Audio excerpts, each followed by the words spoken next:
마스크 파우더입니다. 토요일날 오후라서 조금 날씨가 풀렸어요. 오전엔 좀 추웠는데 여기는 5월인데도 5월 중순인데도 아직도 좀 춥습니다. 예. 처음에 왔을 때 첫 번째 주에는 그래도 좀 더웠는데 여기는 곡강 같은 데인데 나무를 쌓아놓고 이걸로 이제 불을 떼서 이렇게 뭐라 그러지? 그 따뜻하게 하시더라고요. 이제 이거를 팔아가지고 사시는 경우도 있고 직접 패가지고 이렇게 하시는 경우도 있는데 하여튼 여기는 저도 처음 와보는데 뭐죠? 석탄 안 보이실 거야 아마. 석탄입니다. 석탄도 여기 실제로 그래서 옛날에 처음에 왔을 때 겨울에는 저 석탄으로 하셔가지고 저 석탄이 엄청 세요. 엄청 덥더라고요. 막 사우나처럼 그렇게 돼 있고 여기는 이제 사우나입니다. 사우나. 요번에 와서는 제가 안 했는데 올 때마다 항상 했어요. 여기는 너무 어둡구나. 사우나고 그리고 여기 이제 차고 문화가 이제 한국은 좀 낯설은데 여기는 다 차고를 이렇게 갖고 계시대. 차. 중국 차 탱크. 저거는 아마 쉐보레였나? 예, 쉐보레 맞네. 쉐보레였어요. 예. 이렇습니다. 차고 없고 지금 애들은 또 다 자가지고 애들이 잘 때는 참 할 일이 없고 좋기도 한데 또 너무 오래 자면 또 심심하더라고요. 예. 그래서 그렇고 날씨는 좋습니다. 공기도 좋고. 예. 저기 옆집에서 아마 저 뭐야 잔디 깎는 것 같아요. 한참 요즘 잔디들 많이 깎더라고요. 예. 그래서 되게 시끄러운데 보통 장인장모 댁은 6월달에 잔디를 많이 깎으셔가지고 한참 바쁘실 때라 그렇습니다. 예, 맞아요. 잔디 깎고 있네요. 예. 그때 왜 벙커 같은 거 제가 보여드린다고 그러지 않았어요? 예, 이건데 여기에 이제 음식물 같은 거 뭐 피클 그런 거 장모님이 직접 만드셔서 이렇게 여기다 해놓으시더라고. 엄청 무거운데 잠깐 이런 식으로 들어가서 이렇게 하게 돼 있어요. 들어가서 그때 한번 들어갔다가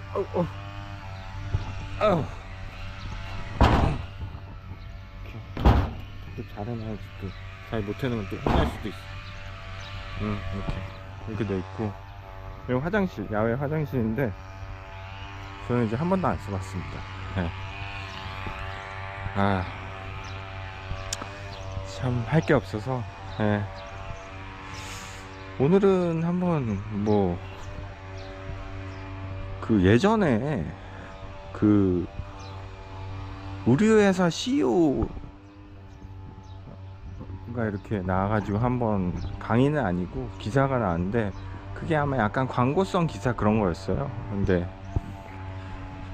그분이 이제 그런 얘기를 그러니까 보통 우리가 영업하는 그 화주들이 어떻게 영업을 하는지 뭐 아시는 분도 아시겠지만 모르시는 분도 있을 텐데 보통 화주사들이 영업을 되게 단순하게 합니다. 그러니까 물론 뭐 기존에 알던 거래처나 그런 데가 당연히 뭐 소개를 받을 수 있고 그렇지만 신규 영업할 때는 그렇게 포딩 영업이랑 별반 다르지 않아요.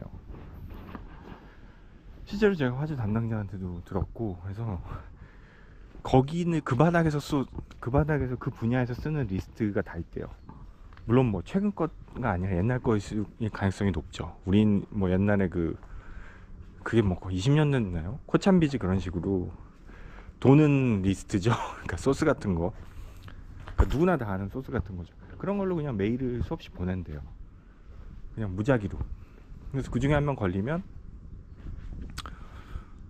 뭐 이메일로 소통을 하다가 실제로 가서 만나기도 하고 바이어가 또 오면은 또 만나기도 하고 아니면 그거 외에 또 전시회 가서 만나기도 하고 전시회 가서 많이 만나죠. 요즘 전시회 많이 하니까. 그런 데서 이제 세일즈를 한 다음에 이제 조금 얘기가 되고 그리고 이제 중간 과정이 중요한데 이제 사기꾼들이 많대요. 그러다 보니까 사기꾼이라는 건 정말 돈을 뭐 사기치고 사기꾼도 사기꾼이지만 뭐 일종의 물건도 안 살 거면서 이제 비교하고 장난치는 그런 애들이죠. 예. 그래서 그런 친구들도 많고 그래서 벌 같은 게 있어. 그것도 걸러내는 것도 좀 필요하고 해서 그렇게 이제 조금 좁혀지면은 만나서 이제 가격 협상하고 내고하고 그러면서 이제 신규 바이어가 되는데, 사실 요즘은 참 힘든 게, 예전에 이제 중동 쪽 영업하시는 이제 담당자분 이사님 뵌 적이 있는데, 이제 그분은 이제 여기서 출장을 갈 거 아니에요. 당연히 중동 바이어들 만나려고 그러면 뭐 신규 바이어나 아니면 잠재적 고객들 만나러 중동을 가면은 뭐 두바이나 뭐 아부다비 그런 데 가시겠죠.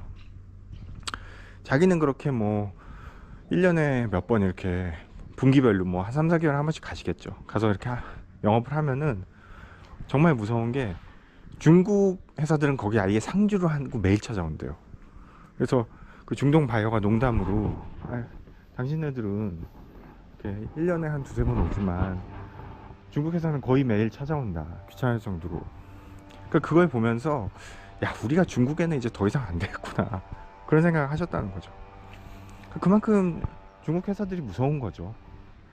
그러니까 전 분야에 거쳐서, 전 영역에 거쳐서 아이템 그런 거 다 상관없이 자동차부터 뭐 반도체고 뭐 그것까지 다 중국이 지금 장악을 하고 있으니까 이제 영업을 못 하는 거죠. 영업을 못 하겠다는. 그러니까 한국이 가진 경쟁력은 딱 하나죠. 그 한국의 이미지 있잖아요. 한류, 뭐 가성비. 근데 그것 때문에 이제 한국을 쓰는 그나마 정 많은 바이어들이 있었대요.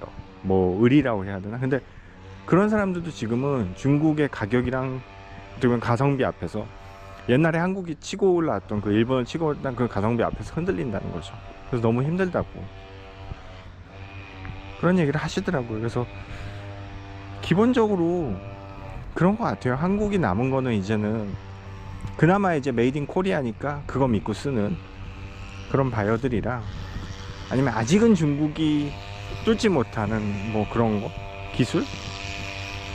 아니면 그걸 뭐라 그래야 되죠? 그러니까 기존의 바이어들이, 그냥 충성도 높은 바이어들은 계속 가는 거죠. 특별히 가격이 당연히 한국 제품이 더 높겠지만 그런 바이어들만 남은 것 같아요, 제가 볼 때는. 그래서 그런 면에서 뭐 포워더도 영향을 많이 받는 것 같고, 근데 조금 신기한 거는, 저도 이렇게 포딩 업체 입장에서, 담당자 입장에서 이렇게 보면은, 아, 이 상품은 되게 흔한 건데 이거는 중국 회사들이 이미 수십 번을 만들고도 남을 만한 대단한 기술력이 아닌데 꾸준히 팔리는 그런 제품들이 있어요. 제가 말씀드린 건 이제 화장품 그런 거 말고, 화장품이야 워낙 요즘 한국 화장품이 인기니까 그런 거 말고, 전자제품 가운데도 그런 게 있거든요. 그러니까 이거는 중국이 충분히 따라잡고도 남을 만한데 계속 잘 팔리는 거지, 이 회사는. 그러니까 제 입장에선 고마운 건데 진행을 하면서도 의문이 드는 거죠. 근데 제가 볼 때는 그런 거는 결국은 약간 좀 뭐라 그래야 되지? 이 서방 쪽에 미국 중심의 동맹국들인 경우가 많아요. 그러니까 중국산을 약간 정치적으로나 아니면 그 나라 상황에 의해서 많이 막는 거죠. 제약이 있는 거죠. 대표적인 예로 관세. 네. 중국산만 관세가 좀 높아요. 그러면은 가격적인 메리트가 떨어지죠. 왜냐면 수입할 때 어쨌든 관세가 붙으니까. 그럼 사실 중국이랑 한국이랑 가격이 비슷해요. 근데 어쨌든 한국이 성능이나 가성비가 비슷한 말이에요. 그러면 당연히 한국 걸 쓰죠. 그런 경우가 많아요. 그러니까 지금까지도 뭐 영상을 보시면서 고개를 끄덕거리지만 한 게 대부분 그런 경우예요. 아직까지도 한국 회사가 이게 무슨 특수하게 뭐 한국만 만들 수 있는 게 아닌데, 바이오 쪽에서 계속 노미든 아니면 프리건이든 진행이 된다 그러면은 이런 경우가 많아요. 대표적인 나라가 제가 예를 들 수 있어요. 호주, 영국, 아니면 뭐 독일, 프랑스 이런 데죠. 분명히 그런 데는 중국 물품 관세가 높습니다. 예. 아니면 똑같거나 그런 경우가 있고, 또 하나는 이제 무슨 얘기를 하지? 예. 진짜 이게 할 게 없어서 영상을 지었자는 분위기인데, 예. 할 얘기가 있었는데 제가 까먹었습니다. 예. 그래서 그런 바이어들, 이제 그 CEO 분이 하시는 말씀이 그런 거죠.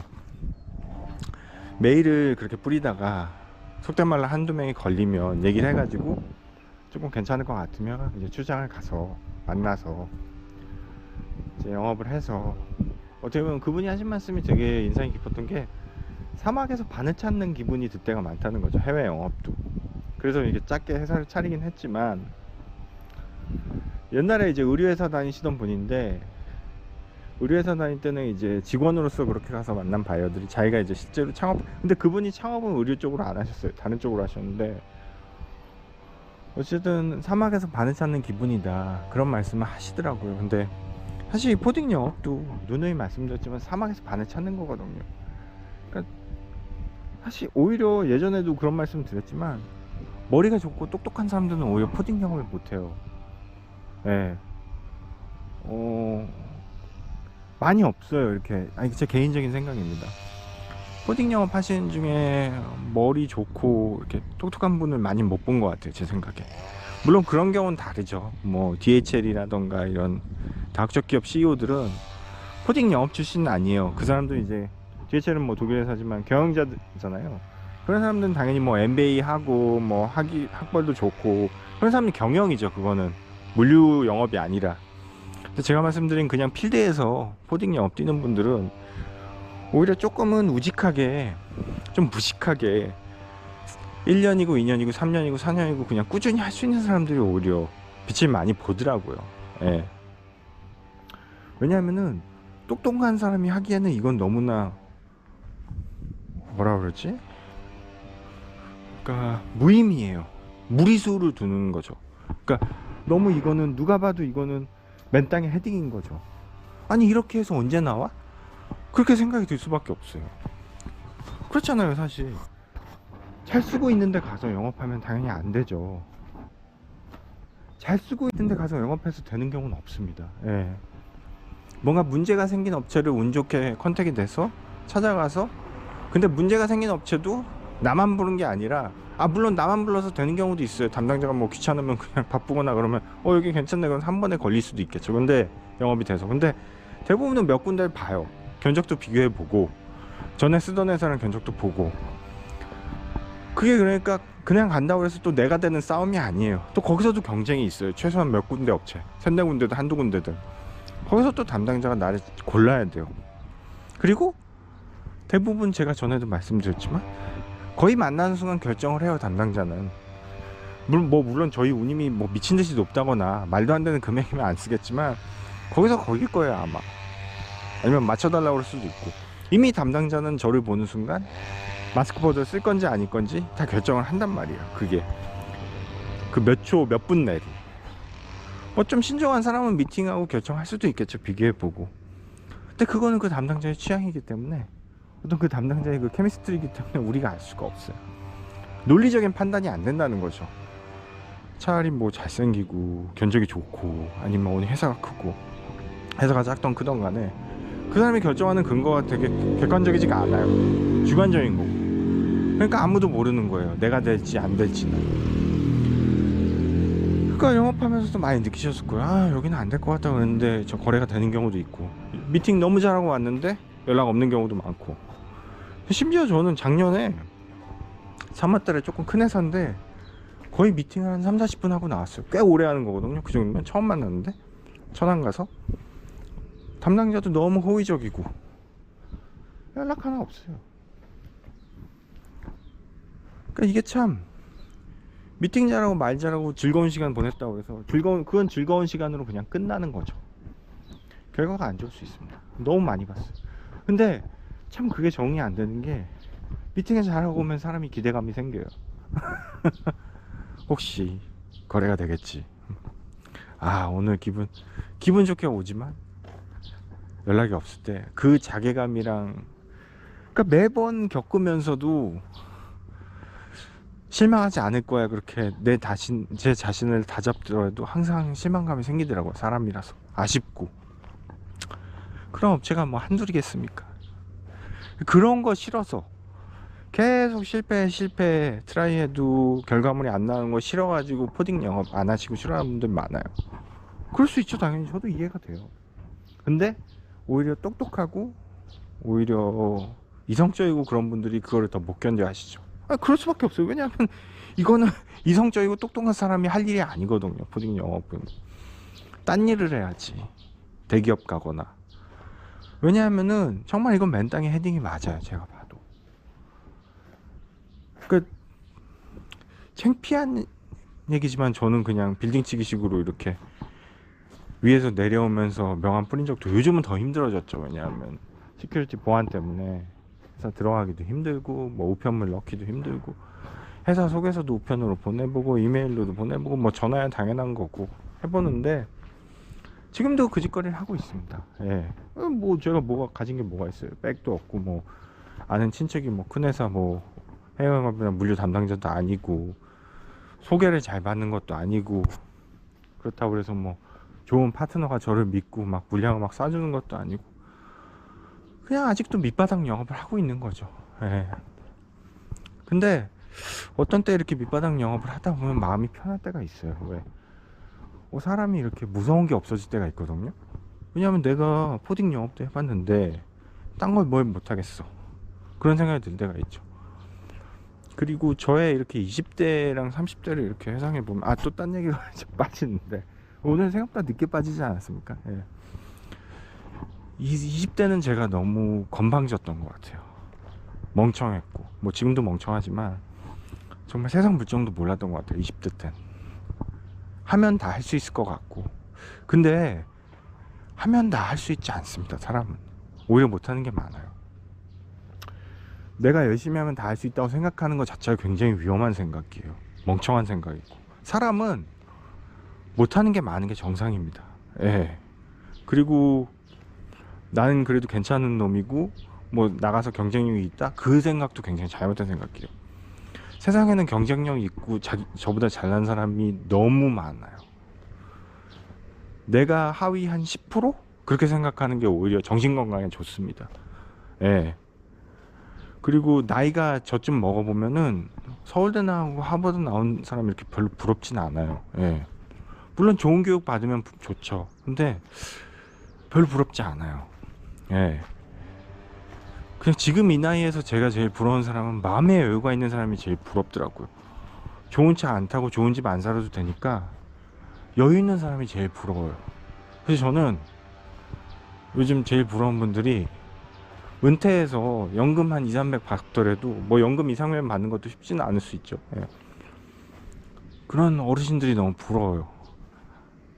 한 2년 전인가 영업 가서 이제 영업 가기 전에 점심시간이 껴가지고 신규 미팅인데 2시경인가 그렇게 했는데 점심을 먹으러 식당에 가 거의 중부 쪽이었어요. 좀 큰 회사라서 잘 안 되긴 했는데 요거는 기억에 남더라고요. 중국 쪽이었는데 늦지막히 한 12시부터 1시까지는 점심이니까 그거 빨리 먹고 바로 올라갈 수 있게끔 그 회사 앞에 식당에 이제 김치찌개 식당이었나 뭐 하여튼 그런 데인데 당연히 1시 넘으니까 사람이 쫙 빠지죠. 점심시간 끝났으니까 먹는데 한 두세 테이블이 있는데 나머지는 별로 눈에 안 들어오고 최소한 70 먹은 어르신 세 분이 소주랑 이제 삼겹살, 김치 삼겹살 그런 거 이렇게 드시고 계시더라고요. 막걸리랑 해서. 그분들이야 뭐 당연히 일하시는 분들은 아니죠. 딱 봐도 세 분이 그렇게 얘기하시면서 드시는데 너무 부럽더라고요. 그 여유가. 대낮에 그렇게 술 마시고 김치 볶음밥 먹을 수 있는 그 여유가 얼마나 좋은 겁니까? 예. 누구는 일하려고 물론 뭐 제 나이 때는 일이 안 하지만 일하려고 거기서 빨리 먹고 올라가려고 이제 김치찌개 그거 하나 시키고 백반 시켜놓고 먹고 이제 빨리 준비하고 있는데 부럽더라고요. 그 어르신들이. 첫째는 건강한 모습으로 그렇게 세 분이 만나서 여유있게 식사하시는 게 부럽고 둘째는 대낮에 뭐 이것도 비싼 건데 그렇게 여유있게 두세 시간 드시다가 또 2차 가실 수도 있겠죠. 뭐 안 피곤하면. 예. 그게 너무 부럽더라고요. 그 모습이. 그래서 요즘은 그게 부러워요. 그래서 어쨌든 뭐 계속 딴 얘기를 했는데 포딩 영업은 지금 정말 플러스 마이너스 따지면서 하려면 못하는 것 같아요. 예. 그래서 그렇게 빌딩 내려오면서 명함 돌린 적도 있고 우편물 보내고 이메일 보내고 전화하고 또 딴 거 할 방법이 있나요? 뭐 예전에 콘서트 담당자분한테 그런 얘기도 들은 것 같아요. 뭐 거래하고 싶은 회사 앞에서 뭐 3년? 3년을 뭐 그 앞에 청소를 했나 뭐랬나. 진짜 과장은 있겠지만 이게 완전 거짓말은 아닌 것 같아요. 진짜 근데 그 회사 회장님인가 사장님이 아침에 그걸 봤나 봐요. 출근하시면서. 이제 기사님 있는 회사였는데 꽤 큰 회사죠. 저 사람 뭐냐 그러니까 물류업체 담당자인데 저렇게 매번 와서 회사 앞에 청소를 한답니다. 아, 그럼 저런 업체 써야지 니네 왜 딴 데 쓰냐 그래가지고 그 업체로 됐다는 그런 그 업체로 쓰게 됐다고. 그런 전설 같은 얘기도 있어요. 뭐 비행기에서 귀인을 만나서 알고 보니까 그 회사가 화주사 뭐 사장이었다는 둥, 좋은 파트너였다는 둥, 뭐 그런 전설 같은 얘기들이 있는데, 뭐 그런 운이 본인한테 오기를 원하는 거는 정말 어떻게 보면 말도 안 된다기보다는 너무 희박한 거고요. 찬스는 낮지만 그래도 오늘 하루 그냥 전화하고 내가 할 수 있는 걸 하는 게 낫지 않나 싶습니다. 예.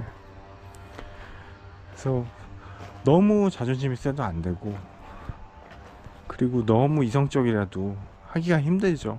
예. 자존심이 세면 본인이 갑질할 수 있는 일을 하면 돼요. 근데 세상의 문제가 그렇게 갑질할 수 있는 위치의 직업이 얼마나 될지 모르겠지만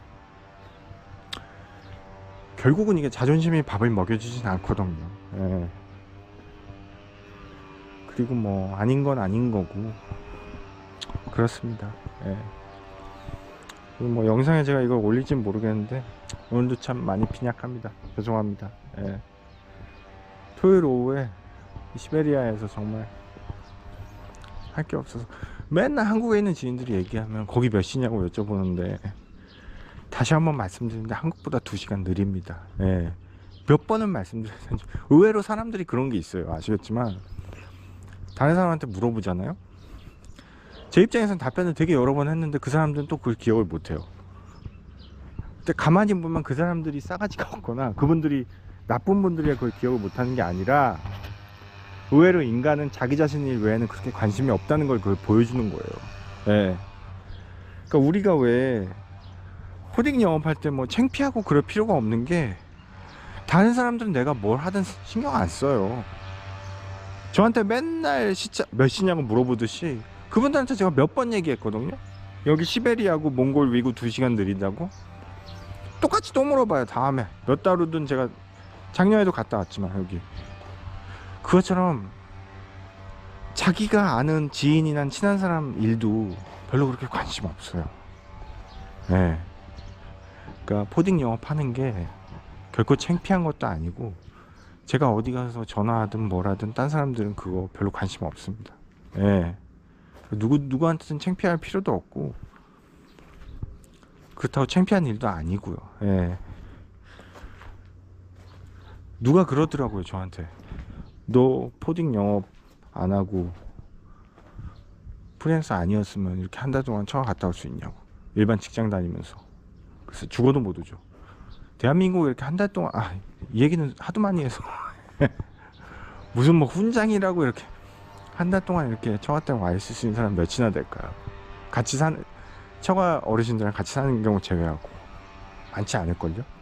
예. 힘들고 실패를 많이 경험하는 일을 하지만 또 이렇게 좋은 대가도 있는 것 같아요. 예. 좋은 대가도 있는 것 같고 장점이 있으면 또 단점이 있고 단점이 있으면 또 장점이 있는 거 아니겠습니까? 예. 장점을 더 부각해서 감사하면 되고 단점은 단점대로 장점이 있으니까 단점이 있는 거 아니야? 그렇게 생각을 하면 참 아름답지 않을까 싶습니다. 예. 저희 잔디 깎는 저 옆집 아저씨도 예. 저는 이렇게 여유있게 걷고 있는데 저 아저씨는 저거 깎고 계시잖아요. 그 넓은 이제 밭이 있는데 산다는 이유만으로. 예. 한국 같으면 인사 좀 하려고 그랬는데 여기 분들이 이제 그 공산권 국가들이 특징이 아니 러시아만 그런 것 같아요. 왜냐면 중국 사람들은 되게 영어 잘하거든요. 근데 여기 사람들이 영어를 못해요. 예. 그런 게 좀 있어서 뭐 이렇게 의사소통도 잘 안 되고 하여튼 그렇습니다.